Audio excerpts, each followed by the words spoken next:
So in summary, we started with looking at 3D oscillations. So this is an example of the analysis we did of a single particle in a constant external field. So we take the origin at the minima of the potential, which we can always do. So the kinetic energy of the particle in 3 dimensions can be written as this half mx dot square y dot square z dot square. You can write the Lagrangian as which will be diagonal by choosing appropriate axes. Okay, that can always be done. So you can make a diagonal and you can write it as this. And now the normal oscillations take place in the x, y, and z directions with frequency omega 1, omega 2, and omega 3 with these frequencies k1 by k2. And why this works is basically that you do the same analysis that we did earlier. You find the matrix that we had and find omega alpha using it. So from last time. So let me just remind you quickly. This was the matrix that we had for finding omega alpha. There it is. So Kik minus omega square Mik. Okay, and Kik is the kinetic and Mik is the potential, as far as I remember, or the other way. Yeah. So you can find your omegas from this, and those are the omegas that are claimed to be here. Okay, so that's that. Next is we look at a very simple thing. We add forced oscillations in more than 1 degree of freedom. Okay, this we hadn't done, so let's do it quickly. So this we reduce problem with oscillations in 1 dimension. How you do that is that write the Lagrangian, and to the Lagrangian you add this small term fk xk. So this is the forced oscillation. Why it's a forced oscillation? Because the del L by del X basically gives you the force, and that is the, so Fk is that force.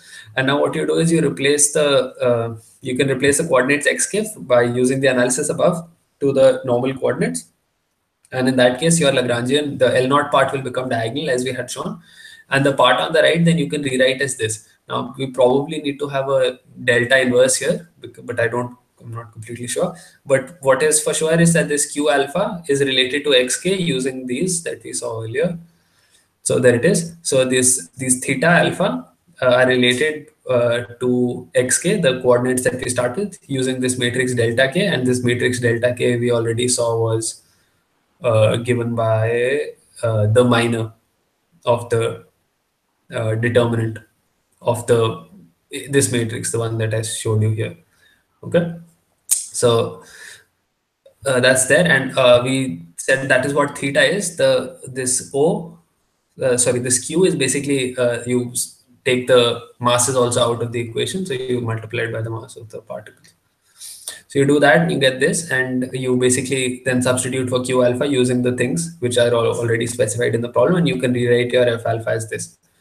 Then the equations of motion in this new coordinate would break and become independent, and then you can solve it using the analysis we did for single particle forced oscillators. So that is there. And now we move on to vibrations of molecules. So now what we are doing is we're considering a set of interacting particles, but they're not in an external field. Okay, and we are going to see how the degrees of freedom are not all related to oscillations. So what the first thing we do is we note that for a rigid body, the degrees of freedom are rotation and translation, which are 3 each in general. And if you have n particles which are forming a molecule, then each particle we know has a 3n translational degrees of freedom, because there's no point talking about rotation when it comes to single particles. So therefore, the total number of degrees of freedom for this molecule should be 3n. And we know the macroscopic degrees of freedom will be 3 for rotation, the macroscopic rotation, and 3 for macroscopic translation, so which you can subtract out. So you'll get 3n minus 6 in general, which should correspond to vibrations for molecules. There is a special case, however, when you have a collinear molecule, the degree of freedom for the rotation, macroscopic rotation, becomes 2, because one of the rotations become invalid. So then you would have 3n minus 5, which correspond to rotations. Okay. So this is the part where we were a little stuck at. We are still stuck, but anyway, I'll state the results quickly. If you assume that if you are interested only in the translations, if you are interested only in the vibrations, then we can remove the translational and rotational degrees of freedom, the macroscopic ones. And the way to do that, first is that if you ensure that there's no translational aspect in your calculations, then you can assume the center of mass is at rest, which effectively means that if I write my position vector as Ra and write it as Ra naught at the equilibrium position of the ath atom, equilibrium position of the Ath atom, and I add to it the displacement from this equilibrium position. And this I can always do for the position vector of the Ath atom. Then I can write the center of mass in, so that is the most general expression, MARA. This is the sum over the A is the expression for center of mass. This is what I'm demanding to be constant. Now this next equality, I'm not so sure about how it follows, but intuitively you can see that this will equal to the uh, center of mass obtained by looking at only the equilibrium positions of all atoms, which is equal to basically MA RA naught.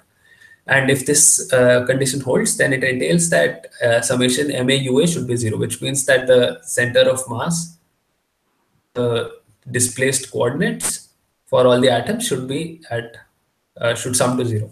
That should be at the origin, so to speak. And note that I did not make a special assumption on where the origin is, because this MARA is equal to constant is the origin. Had I imposed this equal to zero, then I would be assuming a, or whatever specific constant, then I would be assuming the coordinate to be at some location. Okay, so the next one is elimination of rotation, and the interesting thing is that to eliminate uh, the translation, we realize that there is in fact a quantity which is called the momentum, which you can set to zero, which is a total derivative of the coordinate. I mean, so it's a sum over ma d by dt of the coordinate. And so therefore you can find something which is constant in time if you impose that momentum as zero. But it turns out when you do the same for angular momentum, this is not the case, because angular momentum, as you remember, is described by this equation: m is equal to sum ma ra cross va. And as you can see, this is not of the form d by dt of some coordinate which is equal to, which we can impose to be equal to zero, which is the statement that angular momentum doesn't change, and consequently find some parameters which remain constant in time. Condition that angular momentum is constant, unlike the usual momentum. So now what we are going to do is we're going to, in any case, be able to find some quantity which remains constant by assuming that the oscillations are small. Again, I don't fully understand these calculations, but the idea is the same. We replace the this location RA with RA0 plus U0 as above, and VA as R dot substituted.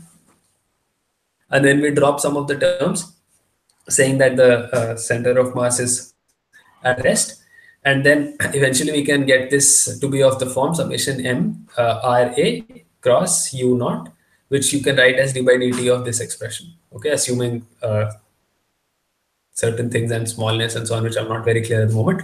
But as I said, this effectively leads you to an equation which is a total derivative of time of some coordinates.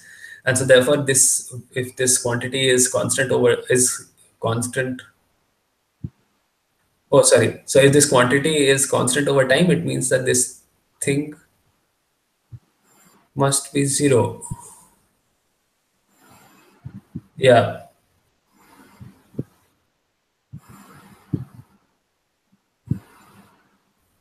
So yeah, so that is what we had done. So we basically said that this m has to be constant over time, which means that